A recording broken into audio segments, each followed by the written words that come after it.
Hello and welcome to Politics War Room with James Carville, and I'm Al Hunt. This week, our guest is Semenko Chair and Professor of Law at the University of Pittsburgh and author of A City Divided, Race, Fear, and Law and Police Confrontations, David Harris. Remember, we love taking your questions, so write into politicswarroom@gmail.com or send a tweet to @Politicon for next week's show. We'll get to as many as we can, and don't forget to tell us where you're from. Please check out the links to our sponsors, Upside and Henson Shaving, in the show notes. We thank you for supporting these sponsors. It really helps make this podcast happen. Please tell your friends about us and remind them to subscribe on Apple Podcasts, Spotify, Stitcher, or wherever you get your podcast. James, the story that really most rocked me this week, not Ukraine, not the document searches, not Kevin McCarthy's inane statements, but it was a poll in one of our favorite venues, the Bulwark. It was conducted by Whit Ayers. I've known him a long time. He's just a superb pollster, and analyzed by their brilliant CEO, Sarah Longwell. Now, let me tell you what it shows. It shows that Ron DeSantis clobbers Donald Trump by more than 20 points among Republican voters in a 2024 preference. And that's not a surprise. We both have agreed Trump is not going to be the GOP nominee. He's going to be indicted probably 2 or 3 times. He seems more unhinged than ever, surrounded by 4th, 5th raters. But that poll also shows that 28% of Republicans would vote for Trump if he ran as an independent or third-party candidate. He is a spent force overall with a deeply committed, crazed core base. Now, he cares only about himself, so if he's going to be denied the nomination, he's going to be under indictment, but I don't think the case will be resolved by the summer of 2024. And he sees a chance to also scam some money. He'd do it in a minute. In a minute, he would do it. I don't think he would stay at 28, but if he gets half of that, hell, a quarter of that, Republican candidate DeSantis or Haley or Pompeo, they can kiss Arizona, Wisconsin, Georgia, Nevada, North Carolina goodbye, and maybe Ohio, Florida, and Iowa would be in play.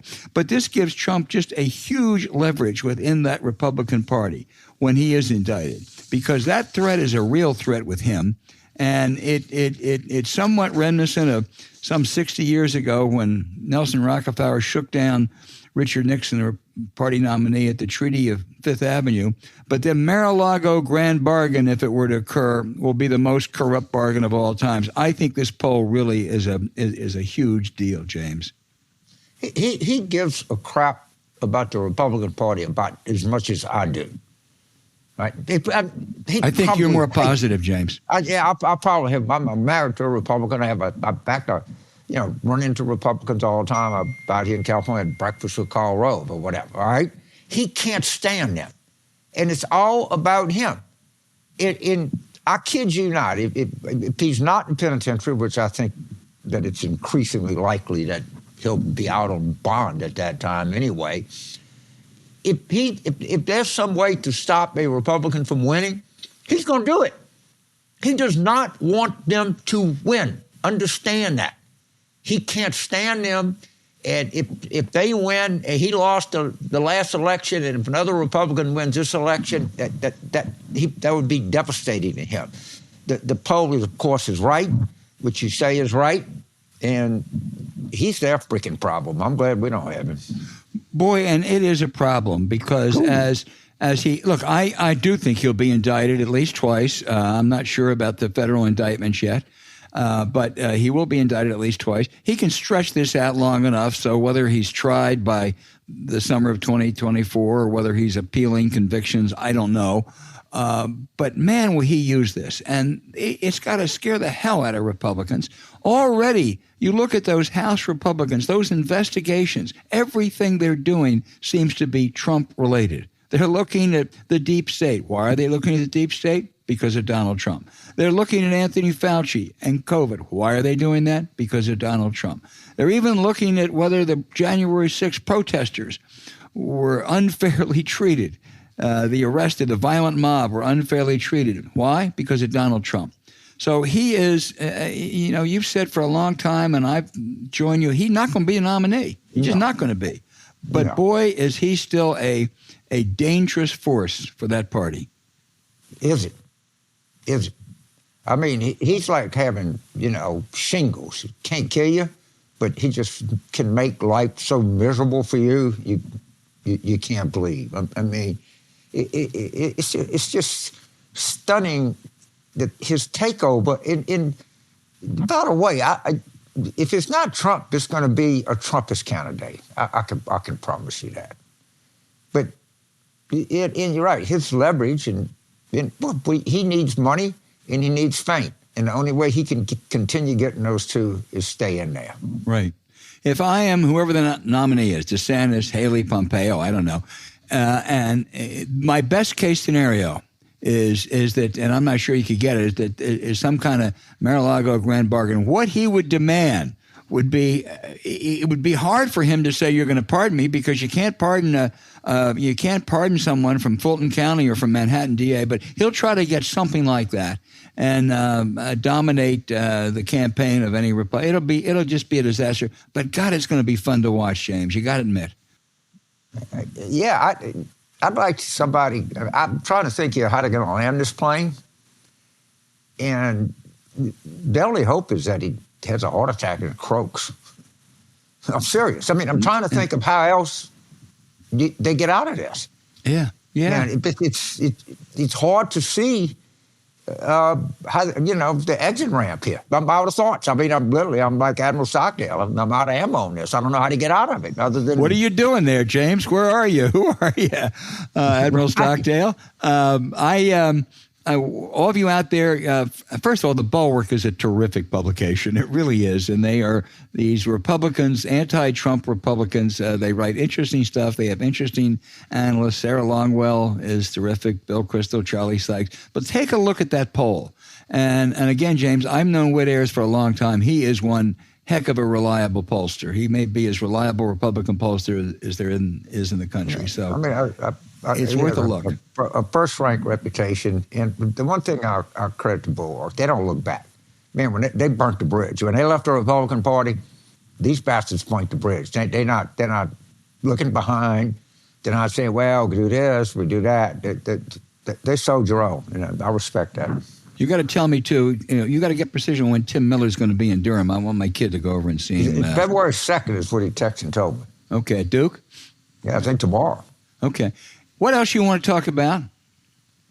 I mean, there's a lot of different stuff to talk about. I guess I got to ask you about this because the potential here is pretty draconian, and so far it doesn't look like a way out, and that's this debt limit that's coming up. How do you see? Obviously, they're going to have some kind of a compromise, right? All right. So, what is it that people went crazy because Senator Manchin said that well, I'd say this, but he's right. I mean, what kind of face? And they're going to have to come up with a way for them to save face. What can they do? What's on the table here? Well, first, they have to do a budget. The debt ceiling won't really have to be joined probably until June or July. But they got to come up with a budget, a Republican budget in April or early May. That will force their hand to a large extent. They don't have a lot of, cosmetic, wild, crazy stuff in there, economic assumptions, waste, fraud, and abuse and all that. But they got to have some real stuff in there. That's going to be hard to do, James. You can't get the numbers they want without cutting Social Security and Medicare. They can dress it up as reforms and all that.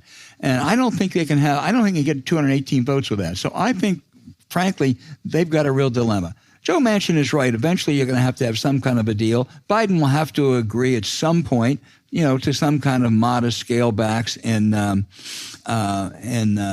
spending. And, Joe Biden also said on Social Security that one thing he would do is raise the ceiling for that Social Security tax. I'd be for that. I really would. Right now, I think it's $140,000. I think someone making, $1 million a year ought to be paying Social Security taxes on it. So I think that's one compromise that would help. I don't think the system's going under, but there are going to have to be some compromises at some point. They ain't going to be anything like the Republicans are talking about.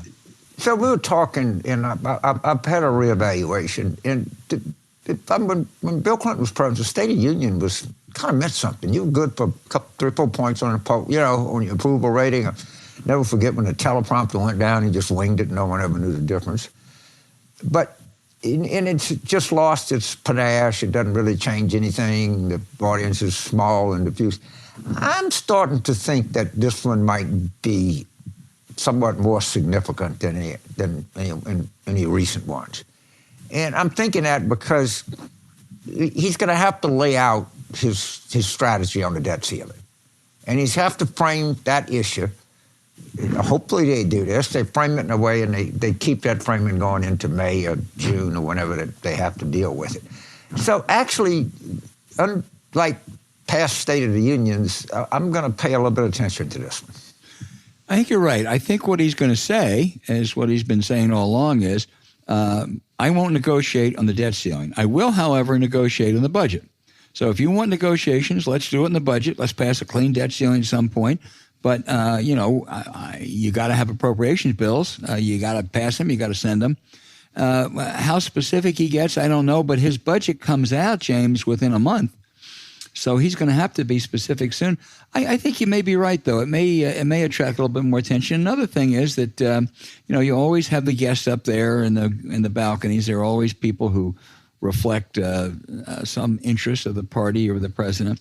I think they're going to have this time Tyree Nichols' parents, the poor innocent young black man who was murdered by cops, killed by cops in Memphis. I somehow think that may resonate a little bit more than most, but yeah, I think you may be right. I don't know. In the end, he's going to have to give them. I understand what you said. It's absolutely true. You just do the budget, not the debt ceiling, but they can't walk away without getting something on the debt ceiling. That's true. They just would get clobbered. Okay, and I think Biden knows that. I mean, now what he gives them can be, he's not going to give them evening ground. It probably a little bit more the fig leaf, but not much. But he'll have to give them something. I just don't see how they can walk away with nothing. Yeah, that's right. And the reason that if he were to give them much more than a fig leaf, which I agree he's not going to, they couldn't pass it. I mean, you couldn't come up with something that they could get 218 votes. Those, we call them the timid 20. Those guys who represent districts, those members represent districts that Biden carried or only won by 1%. They can't vote for what the Chip Roys and the Matt Getzes of the world want. They just can't. So one of the best, I use this all the time, it was when Obama was president and keep having threatening these government shutdowns. Yeah. And McConnell knew, and he said that the best education is the second kick of a mule. There's a lot of wisdom in that, and they knew he was going to give up. He wasn't. That mule was not going to kick Mitch McConnell twice, or maybe 3 times, or maybe he'd been kicked twice. I don't remember, but that saying has just always stuck with me. One thing you notice in all this debt ceiling talks, have you heard anything from Mitch McConnell or the other Senate Republicans? I think they're kind of enjoying watching the House Republicans stew in their own. Their own juice. So they're just licking their lips over the 2024. Absolutely. Okay, we'll keep following this.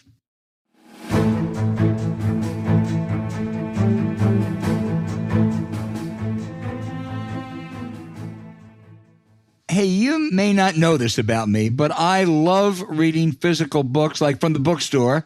And Judy, James, Mary, and I all love planning dinners and outings with friends. However, it can get expensive, especially with price hikes lately. That's why I have to tell you about a favorite new way to save, Upside.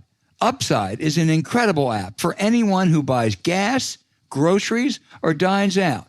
With Upside, we get cash back on every purchase that I can use to fund my book collection or plan the next gathering of friends. It's basically cash back for just doing you. For me, I found the most savings on groceries and restaurants.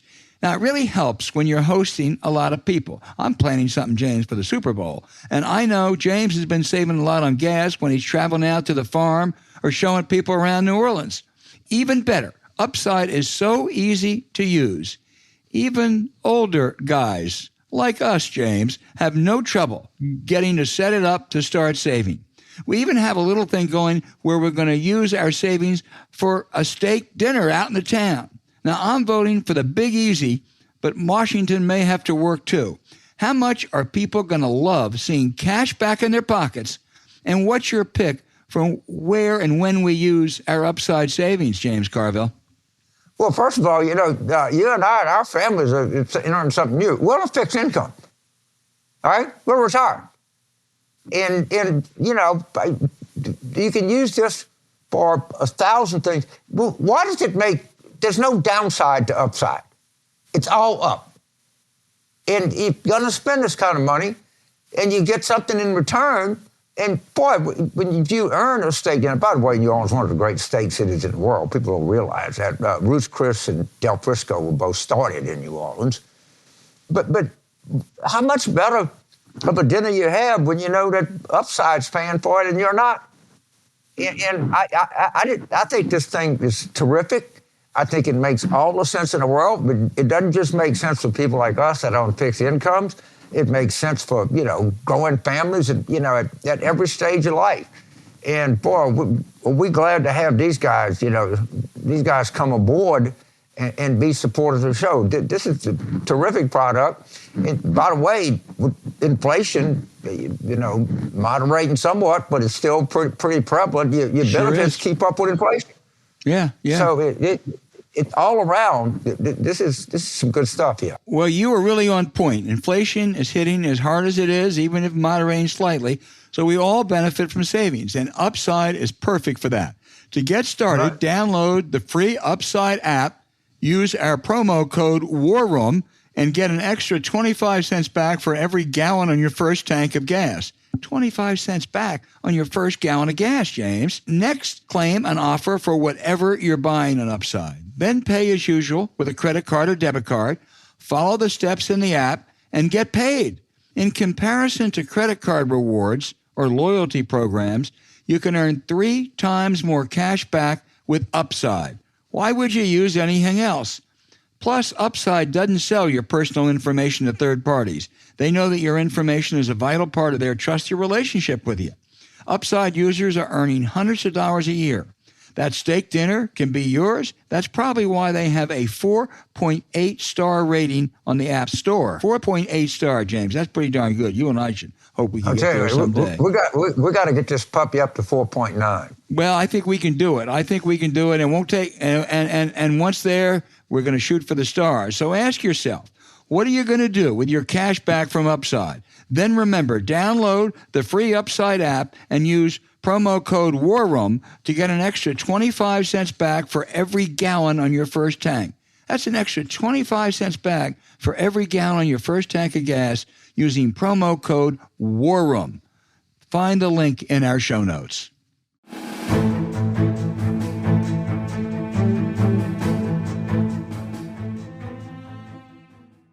Hey, James, with that horrible tragedy in Memphis, we have the perfect guest this week. David Harris, University of Pittsburgh law professor who has studied the issue of policing and race and reform for a long time. He's the author of A City Divided, Race, Fear, and the Law and Police Confrontations. David, welcome back. Another brutal police killing of a black man, Tyree Nichols, in Memphis. Unlike previous incidents like George Floyd, this was committed by black cops. In these horrible incidents, there often has been a racial element. But maybe is it as much, if not more, culture than race for most police departments? Well, Al, it's good to be with you and James again, but I'm sad about the occasion that brings us back together. And your question, I think, is right on point. This is probably the thing I've been asked most since the horrible video came out. What we have here certainly has racial elements to it, but the fact that the police officers themselves were black and the chief is black, this reform chief in Memphis, that doesn't mean that this isn't a tragedy. And what we have, of course, is the incident stemming from the culture of the department. Every police department has a culture. Law enforcement itself has a kind of overall culture. And if that culture is accepting of violence, if that culture congratulates people who are in special units with the job of going out and being tough, we should not be surprised when incidents like this arise again and again. When we say culture, we mean police are congratulated for being tough. We mean that they are rewarded for that kind of behavior. And we mean that misconduct and overuse of force does not find any discipline. In that kind of a culture, you don't have to think about bad apples. What you have is a bad apple barrel. You have an institution, an agency whose culture rewards this kind of behavior. Well, that seems to be exactly what happened in Memphis. 4 of these cops had committed offenses before. Nothing ever really happened to them. And they were part of the special Scorpion unit to tackle violent crime, not traffic violations. So it seems to me that those units, they've been in other places like Oakland and they've had bad results. And the people they attract inevitably might be more prone to violence like this. Are these special units just basically a bad idea? They can be, Al. And, this is a story that repeats itself. My 2020 book is about an incident that happened here in Pittsburgh in 2010 as a result of a special crime suppression unit. They were called the 99 cars. In New York, it was the crime suppression unit in New York City that shot Amadou Diallo 41 times. And this can be a problem because what we do is when we set up these special units and when we allow officers to go into them who have a special kind of aggressive record, lots of guns seized, lots of arrests made, we get the results that you would predict. We get aggressive policing. Right. And that was what the mayor and the police chief wanted in setting up the Scorpion unit. They wanted an aggressive style of policing to crack down on crime, and the results are often this kind of tragedy. Right, they sure are, and because they don't draw distinctions. That's why they go after an innocent man like Tyree Nichols. The question is what can be done. The right-wing House Judiciary Committee Chair Jim Jordan said basically nothing. This was evil perpetrated by 5 cops. No training or reform can address these kind of incidents. You agree? Oh, no. Yep. That is an abdication of his responsibility in a big way. Certainly, the first and easiest and most obvious step would be to pass the George Floyd Police Reform Act that the last House passed by an overwhelming margin, I believe. But even that wouldn't be enough because policing in this country is hyper-localized. So, like it or not, this battle will have to be fought, for the most part, on the local and state level. States can make a great deal of difference in how police officers are licensed, the standards apply to them, the training they get, and the screening they get. And cities and towns have to do absolutely the same things. We cannot teach people to be good human beings. We cannot teach people even necessarily to be good communicators. And yet that is what we need more than anything else to bring into our police departments. That's the kind of culture we need. We all want to talk now about de-escalation. I didn't see any de-escalation in those videos. And that's the kind of thing that is cultural. And we can make those changes if we have the political will. James. So referenced it and sent it to you. There was an article in the New York about David Kilpatrick about a 1992 study that is much maligned, but that has made itself as part of police training, that you show real alpha male tendencies as soon as you have the inevitable encounter. Is that a big problem, and is there a solution to that problem? Oh, absolutely, James. This kind of station house folklore is common in policing. That study you mentioned, the study that says if you show any kind of friendliness or anything. It'll be interpreted as weakness, and you put your life at risk. There's another very famous study about the so-called 21-foot rule, that if the suspect gets any closer to you than that, you're in mortal danger. These things were never proved out. The studies were not anything like rigorous, and they have deleterious effects now for years and years because police officers internalize this, and training internalizes it everywhere, and therefore we're all picking up the pieces. For years and years, the mantra in policing has reflected the study that you talked about in the New Yorker article, which is, and the way it comes out is ask, tell, make. You first ask people to comply. If they don't, you tell them they have to. And if they don't do it, then you make them do it. And that just calls for use of force far too often. What we want are people who understand that in the great majority of cases, not all cases certainly, but in the great majority of cases, policing is not about forcing people to do stuff, that there are other ways to do things. Being a communicator, being a person who can persuade people to do the right thing is far more important than being the guy who can beat people or rappel down a building. And that's the kind of policing we have now. We have warrior policing. It all stems from those kinds of misconceptions that you're talking about. So, and I've read somewhere, but something like a third of the people at West Point, parents went to West Point, which means they grew up in the military culture, right? This must be an extraordinary number of police people whose parents or uncles or aunts were policemen also. I mean, they grew up in the police culture some time ago. Yeah, and that's a real factor. When you have grown up in the old ways, you're not likely to shed them unless you're made to do so. We have too much in the police culture that reflects the society of the past and not the society we live in.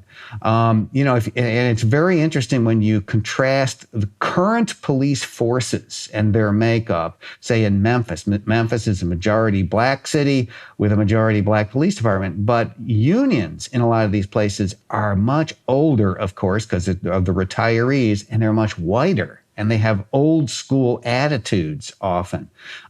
So we really have to bring our police forces into the 21st century in all kinds of ways. And it isn't just a training issue. It's how we relate to people, who we expect in the field. It's how we treat each other. It really is that basic.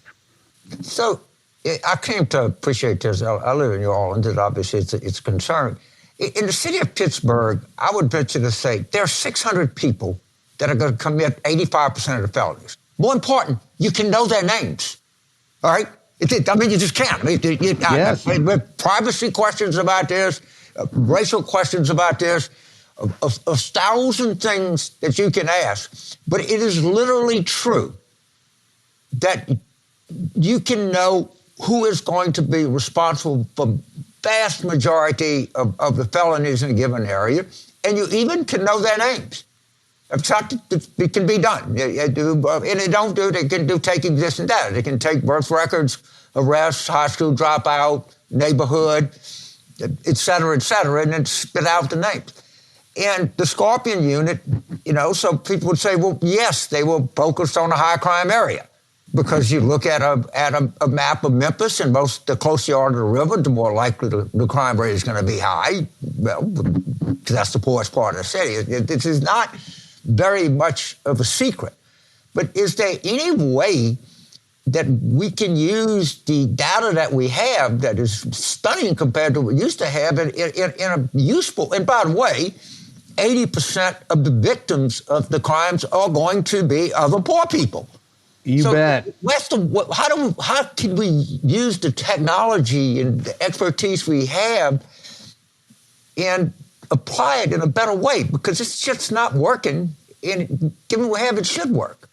Oh, James, you've really hit on something important here.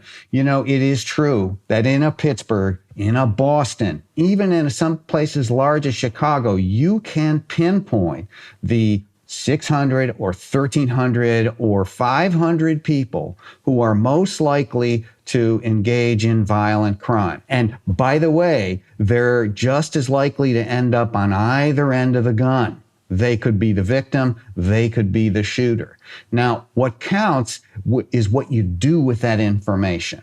It enables you to do something called focused deterrence. You go to those people, not those neighborhoods. You notice I said people, and you focus yourself on deterring them.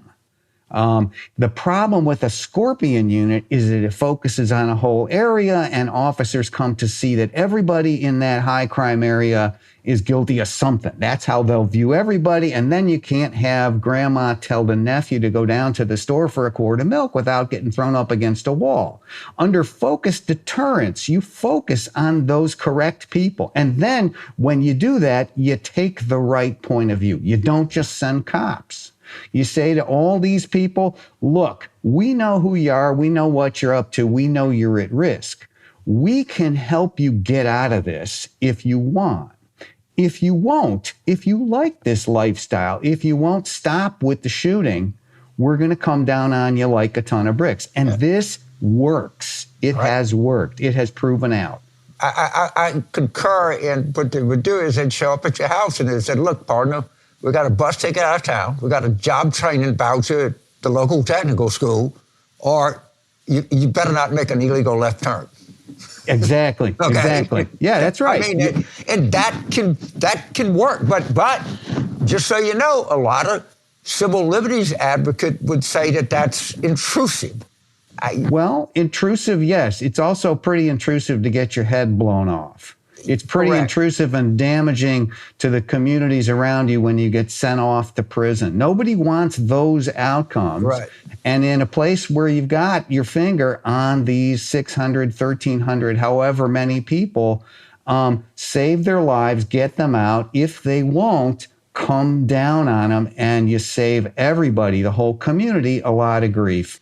This is a discussion that society needs to have. It needs to be brought to the forefront because everybody that deals with this, I've talked to any number of people, and yeah, we know the names. Yep. You just don't know the area. You don't know. You know the freaking name. Back to you, Al. David, this is fascinating, and going through again what can be done, because I think you're basically an optimist, and change could happen. It's just whether we have the will to do it. They tried to do it after George Floyd. I think there was a good faith effort by a bunch of senators and Karen Bass, now the mayor of Los Angeles. But one of the sticking points was that they said, okay, fine, we can give even extra funding for police departments, but we want to condition it. This was Cory Booker, extra funding on these departments to adopt reforms, to do the sorts of things you're talking about. Republican Tim Scott said that's defunding the police. That's a mindset that makes reform pretty hard. It does. And that's why I have to say, though I am optimistic about the possibilities for change, I'm not optimistic about it coming from the federal level. Yeah. I really think the game is local and state. I worked for a long time with some very good people in Congress from 1997 through about 2010 on measures to combat racial profiling. And part of that time, we had Obama in the White House and we had Eric Holder in the Justice Department, and none of that stuff ever got done. This is a big, big moment, and what the federal government is able to do, the movement on these issues is not much. What we need is leaders, and we find leaders at the state and local level who can get things done. And actually, they're closer to the facts on the ground that matter where they are. And it makes them actually better and more competent actors most of the time. So I can retain my optimism on this only because I do see state and local people doing things. I mean, we have so far to go. But there has been change, even since George Floyd. I've seen it here. I've seen it in other places, too. You see police moving out of the space, for instance, of responding to mental health calls. We have a new unit in Pittsburgh that is being stood up in all of our zones where a crew of medics and psychologists will go out with police backup, and they'll go to those scenarios and those scenes and keep and keep it so police don't have to do the things they're not trained to do. So that's just one example of some changes that I think are positive. Boy, you couldn't be more right. A lot better chance than to try to get something done with the Jim Jordans in the world. That just is not going to happen. It was hard before. Not going to happen. One of the sticking points, and this is can be a state and local issue, has always been qualified immunity, which makes it easier for some bad cops, I think, not to be held accountable. Is there any justification for qualified immunity? And if so, is there any middle ground? In the early going, Al, this was a doctrine that served some purposes in court to basically say, look, if you couldn't be sure of what the law is or was at the time of the incident, then it's not fair to put the judgment on the police officers. Over time, courts have bent over backwards so often and so grotesquely that qualified immunity now is an abomination. I mean, that's not a legal term, obviously, but it has grown so much as to be ridiculous. When you read these opinions that come out of our federal courts now about qualified immunity, basically there's no way to hold people accountable for some really egregious things. Well, we've talked about it being mainly about culture, but while race is a factor, if Tyree Nichols had been white, he never would have been pulled over, would he, David? Chances are far lower that he would have been pulled over, and much lower that violence or force of any kind would have been used against him. I was looking at this very thing this morning because I remember in the wake of George Floyd, we got data that indicated very clearly that though Minneapolis had a fairly low black population, somewhere in the 20% or teens percent, blacks were 50 and 60% more the likely candidates for all levels of police use of force. So I went looking for the same information about Memphis. And what I found was Memphis is, of course, majority black, 2/3 black, but still they're 84% of all people who have force used against them in this one study that I found. And whites who are 29% of the population, they are 11% of all those getting force used against them by the Memphis police. So it is still about who the police see, which is another insight into your first question, Al, about black officers do this? Yes. James? So I'm going a little bit, but I'm a big fan of The Godfather, all right? And if you remember, Albert Neary, who late became Michael's guard, was a policeman, or pretty much a rogue cop, but somebody tried to identify a potential thug that he was Italian, so you should be nice to me, and Albert Neary beats the crap. It's kind of thing in reverse. I wonder if sometimes it's possible that some of these black police officers, as opposed to, because we just thought, boy, if we hired black police chiefs, we could fix it. Well, we hired more black police chiefs in urban policing, and it's hardly even an integrated profession anymore, so much of it. And of course, police chief of Memphis was a woman of color, a black lady, black woman. And, I don't expect that there's an answer to this, but it should be considered that we could have an Albert Neary problem on some of these urban police forces where they take it out and get mad at their own. Well, I take your point. I'm also a lover of the Godfather, James. And here's what I could say about that. I do think representation matters, and I think it's especially important in cities and towns that have a large black population to have black officers and to have black leadership. But that won't fix the problem by itself. And I mean, the number of times I have had a conversation with a young black person, older black person who says, the black officers are worse, or this particular black officer is worse. They want to prove to everybody else that they're okay. Right. And so they're tougher on us than the white officers. I've heard that a lot of times. I don't have a study, but I have my own conversations. So I see some evidence for that. Yeah, in my business, I didn't like a reporter who I knew had ideological sympathy with me, because they were going to be even freaking harder just to prove that, they weren't going to be governed by their sort of political feelings. I mean, I almost did do better, if I'd gone Fox. I'd talk to a reporter from the New York Post or the National Review. It's just, it's human nature. Well, you know where you stand. Yeah. So, is there any hope that this can get somewhat better? I know just somewhat better, 25% better. Is there any hope?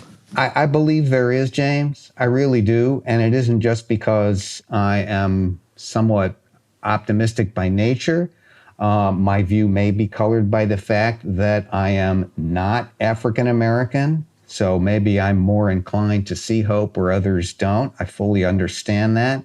But like I said, I have seen evidence of change. Not enough, but at least some. And I pointed out a few minutes ago how we're getting in more and more places these crews who handle mental health and homelessness and addiction without police being part of it. And I think that's a positive thing, both for the police and for the public. There are other things, too, where there is more civilian oversight, stronger political civilian oversight. I think that's progress, too.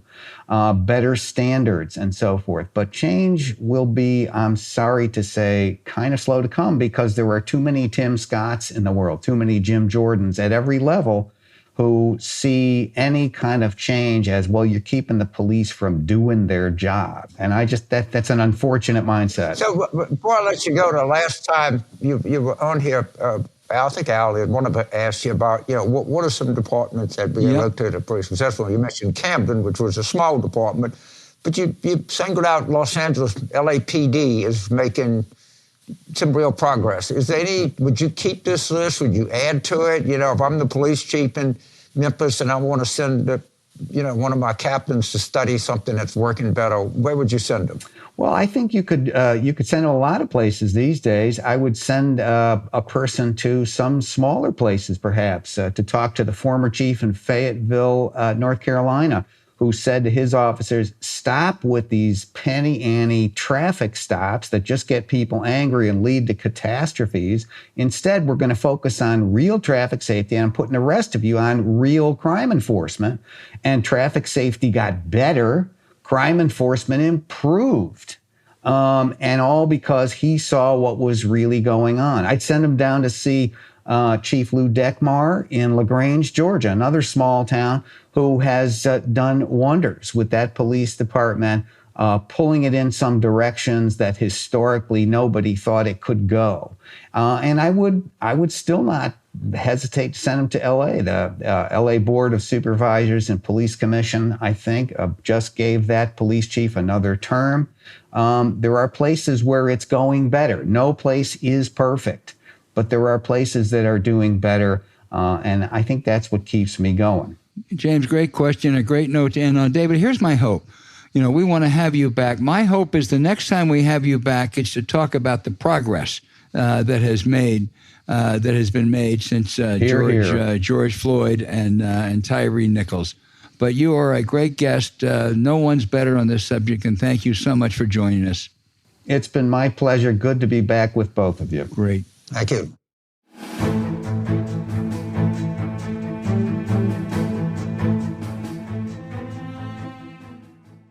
Hey, when you're trying to look and feel on top of your game, you need the best razor.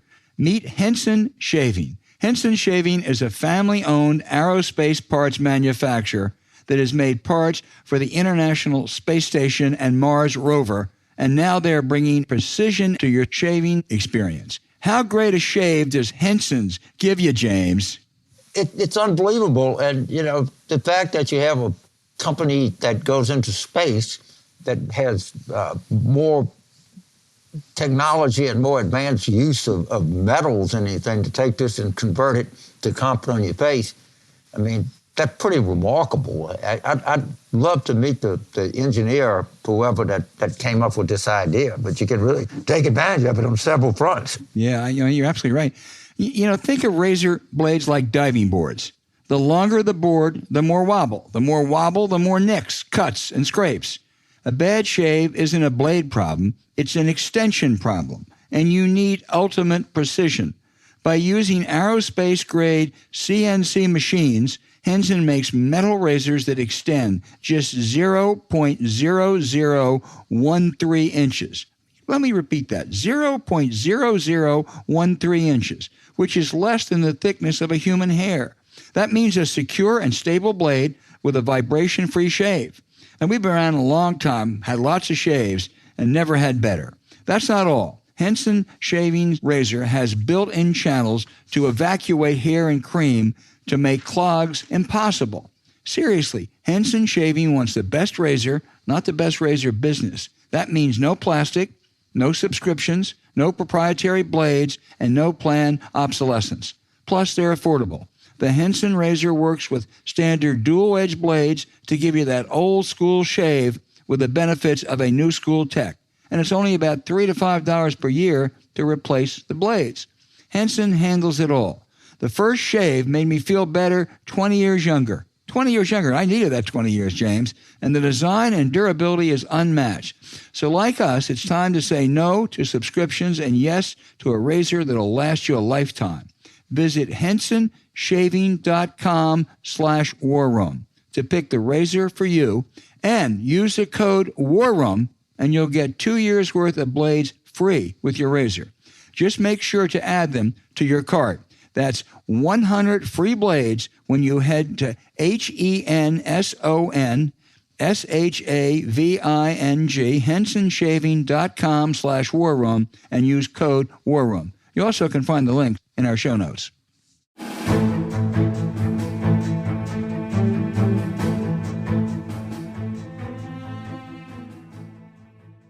Hey, James, House Republicans are set to oust Ilhan Omar, a Minnesota Democrat and Muslim, from the Foreign Affairs Committee under the pretense of remarks she made that were considered anti-Semitic and her opposition to Israeli policies. Kevin McCarthy, as always, is covered by a veil of lies and hypocrisy. Omar apologized for one remark she made. By all accounts, she's a conscientious member. I don't agree with many of her views on Israeli policy. I don't agree with many of the policies of this new right-wing Netanyahu regime either. But generally, it's a dangerous path to punish members for their policy views.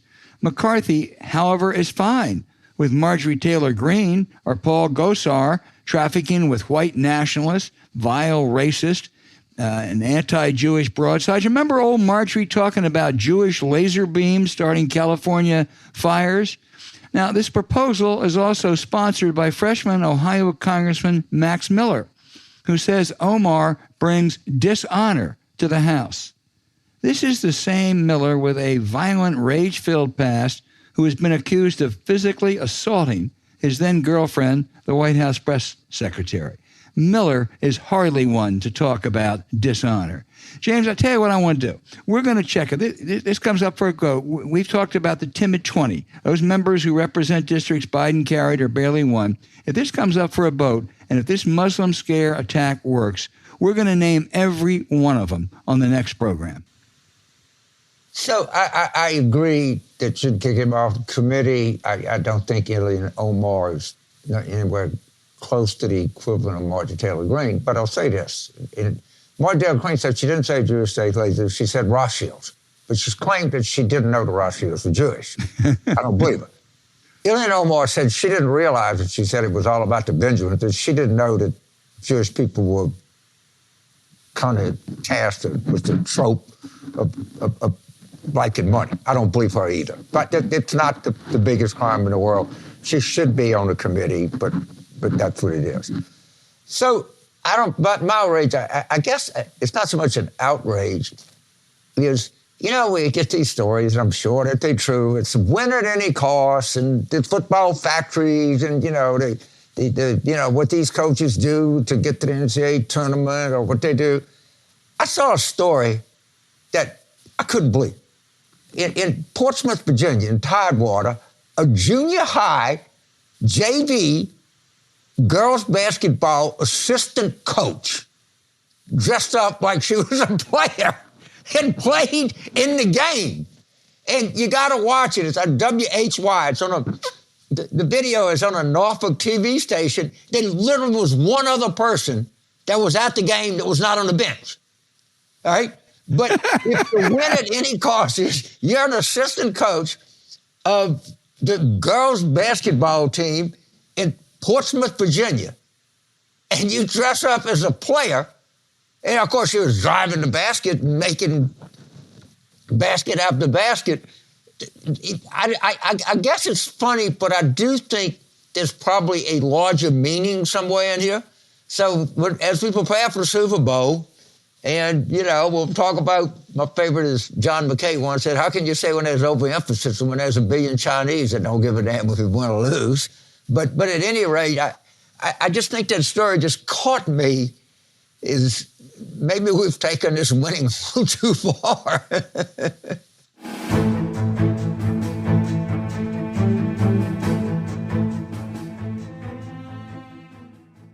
And now for our listener questions. Again, what a terrific batch there are this week. James, Mark in Fort Pierce, Florida, asked, why didn't the National Democratic organizations put money into the last election cycle in Florida? Did they decide Florida Democratic Party was a hopeless loser? And if so, how did that happen? Well, this is the problem with Florida. It's freaking expensive. So they'll pour all the money that you want. Say South Carolina poured a lot of money for James Harrison, didn't turn out to be very fruitful. When you go into Florida, you got to go in. Very difficult to win these days. I want to say there's 9 different media markets in Florida, maybe more. Mm-hmm. And they're expensive. I mean, Miami TV is not cheap. Orlando, Tampa, these places are Jacksonville. These are not little. You can buy all of Columbia, South Carolina you want. You're not going to touch what it is here. And I think, for some reason, I haven't totally given up on Florida. But you can't look at the 2022 election and not be profoundly disappointed by Florida. Yeah. Now, maybe some of that was, Val Demings raised a bucket load of money. I mean, that was a great candidate. Right. So, the question that you ask is very savvy, very on point. But if you're divvying up dollars, when you divvy up dollars to Florida, Florida's the third most populous state in the country now, 4, something like that. Yeah. But it's a lot, and there's a lot of different media markets you got to play in. Mark, I think a bigger mistake for national Democrats and supporting organizations were not with letting the Republican outside groups outspend them 3 or 4 to 1 in North Carolina. North Carolina is expensive too, not as expensive as Florida, and I think it's more winnable. They not only lost the Senate race, but they lost the Supreme Court down there. So if they're going to put extra money in, I think I'd put North Carolina ahead of Florida, James. By the way, I read something. I meant to bookmark it and talk about it on the show. The Democratic AG candidate, their thing is now outraising the Republicans. I can't say that we have all the credit or most of it, but our tirade about these down ballot races, I think it's starting to take hold. Yeah. It's starting to take hold. As I say, they made a huge mistake not investing in the North Carolina State Supreme Court races. A big one that's going to come up, and we're going to have Ben Wickler on this show, is that Wisconsin State Supreme Court race in April, which will determine which side controls that State Supreme Court, which has just been – that was a State Supreme Court that banned drop boxes, that approved the worst gerrymandering in the country and cracked down on voting rights. So you're right. That's important, and we'll have a show. Yeah, I saw Ben last week in Fort Lauderdale. He's anxious to cover the show. Yeah, he is. But it's interesting to see how much there's some skepticism that these voter suppression that we just had low turnout. How much they are to blame, I have no idea. Well, I'm doing a column on that, and I talked to people like our friend Quentin from the Warren.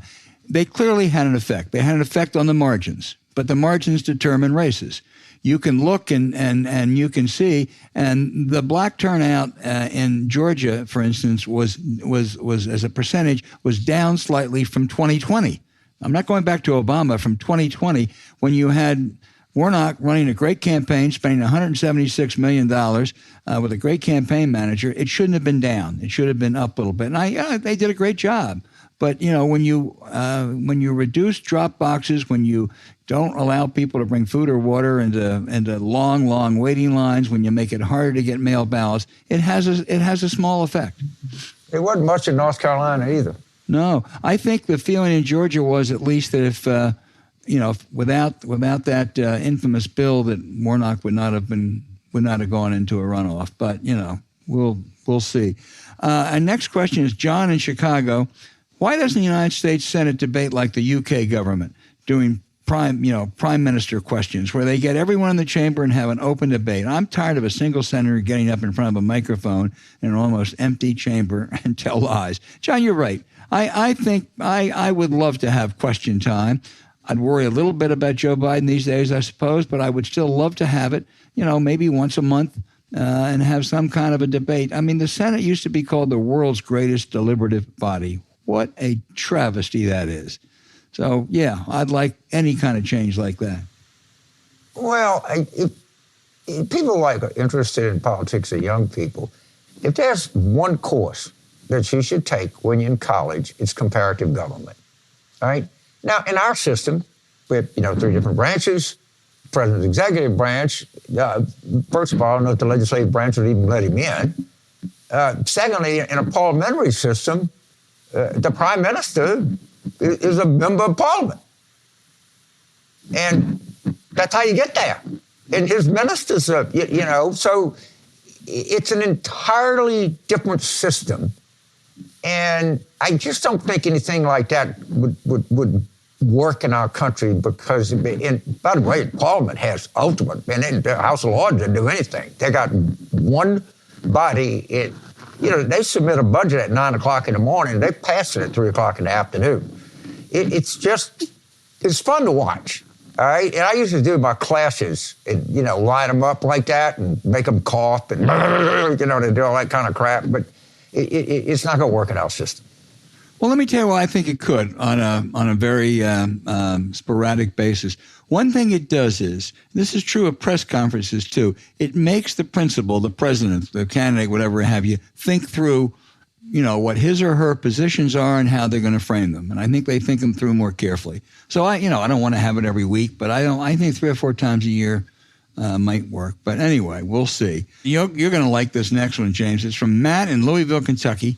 For you, and he says, Andy Bashir, 60% approval rating, 9-point lead over his nearest Republican opponent in this year's election. So what's Andy's next move? Run for McConnell's Senate seat? I guess it's in 2026 or something maybe bigger, 2028. Well, first of all, he is a superb guy. He's a great politician. He's engaging. He's highly competent. I mean, Kentucky got hit with those awful tornadoes in western Kentucky and those god-awful floods in eastern Kentucky. And, they're very good during the coronavirus. They had the Breonna Taylor thing in Louisville. Boy, he is a star. I saw him at DGA. The governor asked me to host a fundraising for him. There was a state dinner, so I hosted a fundraising for him in New Orleans. And I don't know, but man, he's got a future somewhere. As a Senate candidate, as a cabinet appointee, I think he's presidential material at some point in his life. He's probably not there yet. And his dad was the governor of Kentucky. He knows government. He understands it, and he's a man of enormous personal charm. I mean, I think we're going to keep that. I don't think we're worse than a 45% chance in Mississippi, and I suspect we probably might even be 50-50.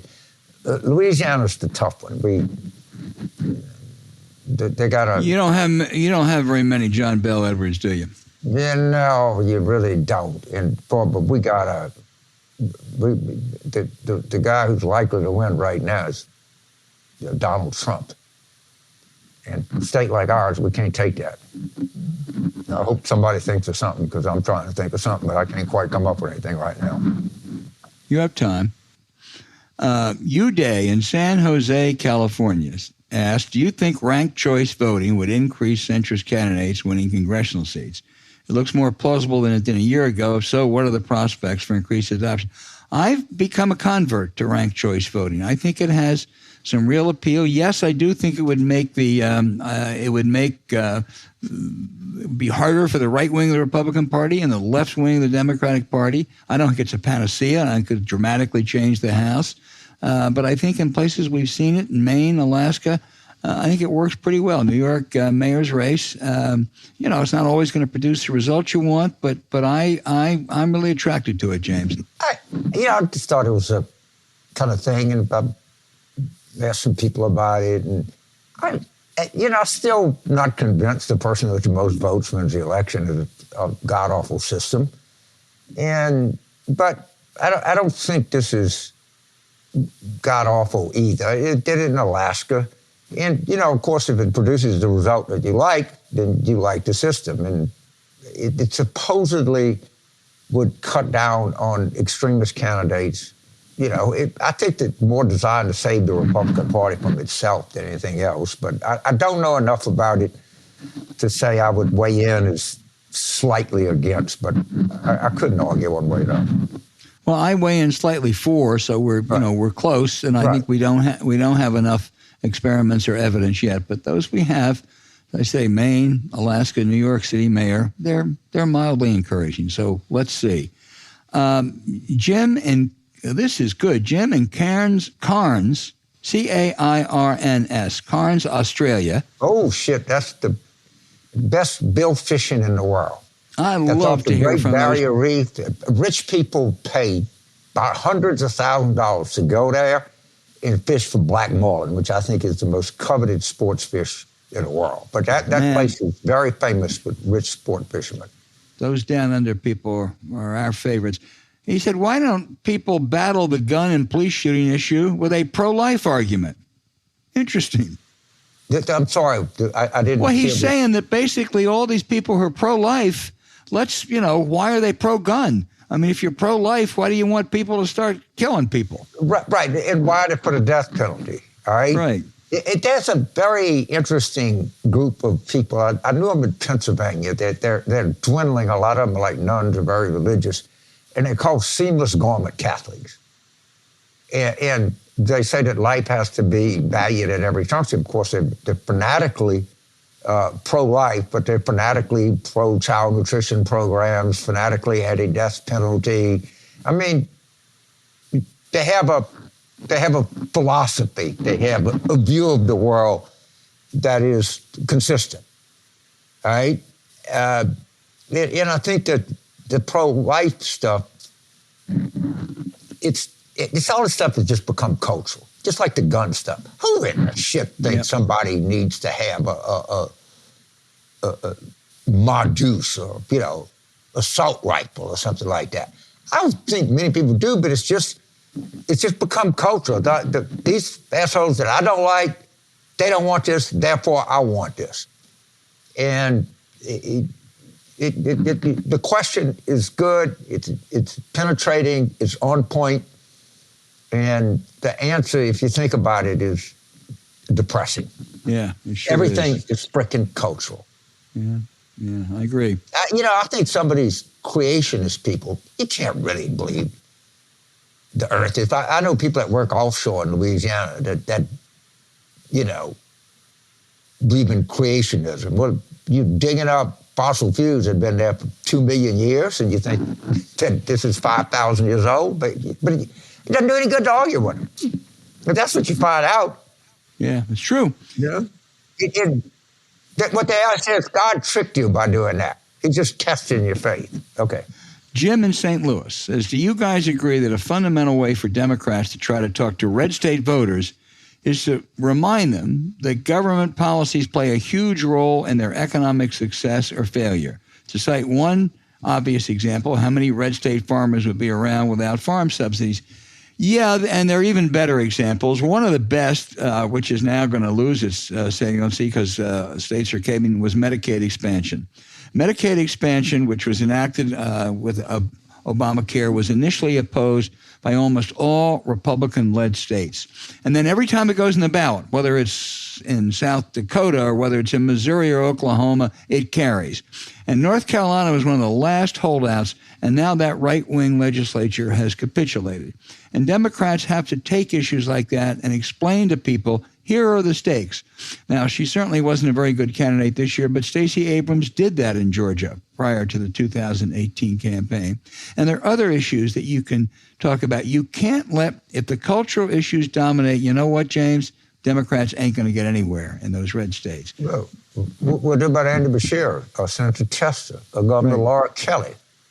Right? Or my friend Brandon Presley in Mississippi. I mean, people there are Democrats that live in red states that are dependent on this. And if we don't incorporate these people into our coalition, and we leave our coalition to be determined by overeducated coastal elites, then the Laura Kellys and John Testers and Andy Beshears of the world going to have nothing to go on. Plus, there's a lot of people like, Governor Roy Cooper that live in, somewhat more red than blue state. You couldn't say it's hard red, but it's pretty reddish. So,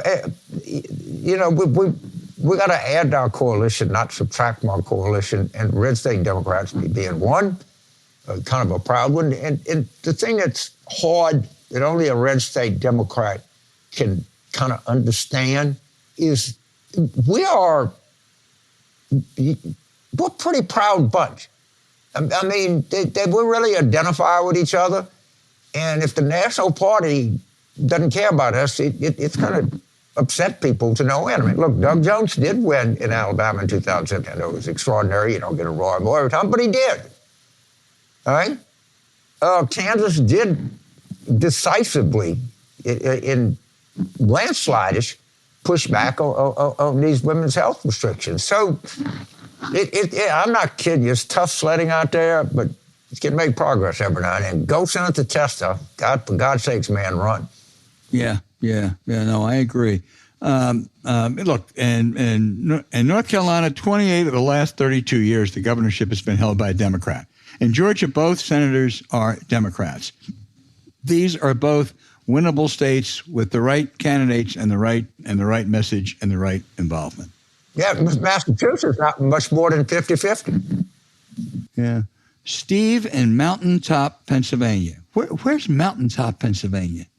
I don't know. Pennsylvania I guess it's in the T, but I don't know. Yeah, I don't know. This is just for you, James. He said, Mr. Carville, being a son of the South and more importantly, a father, I would be interested to hear your thoughts on the use of corporal punishment as a means of disciplining elementary students.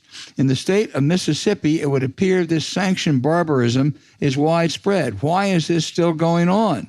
I'd also point out, James, your wife has told me you never even changed a diaper, so I suspect you never engaged in corporal punishment. I did. I'd hit one of my... But I saw that story last night. It was on a pretty big site. I wish I would remember. I'm so pleased that she brought that up because it's like, of course, it's more black kids that get hit than white kids, and of course it's in states like Mississippi and Oklahoma, I think to some extent Louisiana. No other civilized country in the world has this. Not Western Europe, not Southeast Asia, not Latin America, not anywhere. And the question is spot on. And if somebody hit one of my kids, I'd put a goddamn contract on them. The idea of hitting a child is like absurd. And some of this comes out of, it's this kind of religious thing that this sort of, I guess Dostoevsky thought of it first, crime and punishment. But that, people are wicked and they need to pay for their sins. You got to be punished. You're talking out loud. And a guy like me, who I had a nun that made me sit right next to her in a piece of molding and would beat me over the head with it. Well, I fixed that. I had about 2 cans of band camp pork and beans and fig preserves, and she put me back at the back of the classroom the next day. But I like when woman hit me over the goddamn head. Jesus. And of course, it particularly disadvantageous to people like me who have attention issues, and not every 10-year-old can sit still. But right. I thank you so much for the question, and I literally saw that story. I want to say it was something like the New York or the Atlantic, but it was some kind of site like that I read it. Steve, thank you for the question. I'm sorry for some we didn't get to. I hope Philip in Uganda will send back another question because they really are good. So, James, we are educated and edified by our listener base. They're a terrific group. Thank you, everybody, for listening.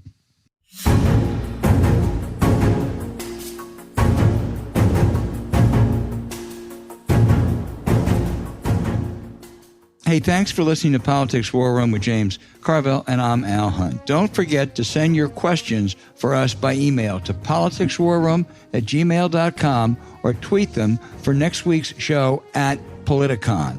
Following this episode, we'd appreciate it if you'd check out the links to our sponsors, Upside and Henson Shaving, in the show notes. We thank you for supporting them. When you do, you help make this podcast happen. To keep up with us, subscribe to Politics War Room on Apple Podcasts, Spotify, Stitcher, or wherever you listen. Please rate the show with a 5-star review. We'll be back next week with another show as we continue our War Room planning.